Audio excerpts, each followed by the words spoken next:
மனித வாழ்க்கை நிலையற்றது என்பதை பட்டினத்தார் 4 வரிகளில் நெற்றிப் பொட்டில் அடித்த மாதிரி சொல்லியிருக்காரு.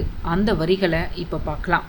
பத்தும் புகுந்து பிறந்து வளர்ந்து பட்டாடை சுற்றி முத்தும் பவளமும் பூண்டோடி ஆடி முடிந்த பின்பு செத்து கிடக்கும் பிணத்தருகே இனி சாகும் பிணங்கள் கத்தும் கணக்கென்ன கான்கைலாபுரி காலத்தியே என்று பாடியிருக்காரு. இந்த பாடல் வாழ்க்கையின் நிலையற்ற தன்மையை எடுத்துரைக்குது.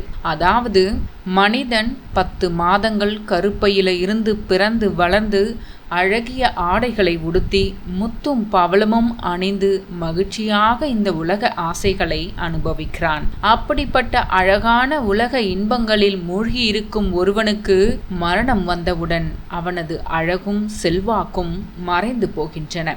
இவை அனைத்தும் முடிந்த பிறகு உடல் இறந்து கிடக்கும். அப்படி இறந்து கிடக்கும் பிணத்தருகே, அதாவது செத்து கிடக்கும் இன்றைய பிணத்தருகே நாளை சாகப் போகும் இன்னொரு பிணம் அழுகிறதாம். இது தமக்கும் நடக்கும் என்பதை உணராமல் அழுகின்றனர் என்பதைத்தான் கூறுகிறார். அதாவது இன்று வேறு ஒருவருக்கு மரணம் ஏற்படுகிறது, அதற்கு நாம் அழுகிறோம். ஆனால் இதுவே தமக்கும் பின்னாளில் வரும் என்பதை உணராமல் அழுகிறோம் என்று கூறுகிறார். மனிதன் பிறக்கும் போதே இறப்பை நோக்கி பயணிக்கிறான். அழகு, செல்வம், புகழ் என அனைத்தையும் தேடி ஆசைகளில் மயங்கி வாழ்ந்தாலும் இறுதியில் அனைவரும் மரணத்தை சந்திக்க வேண்டும்.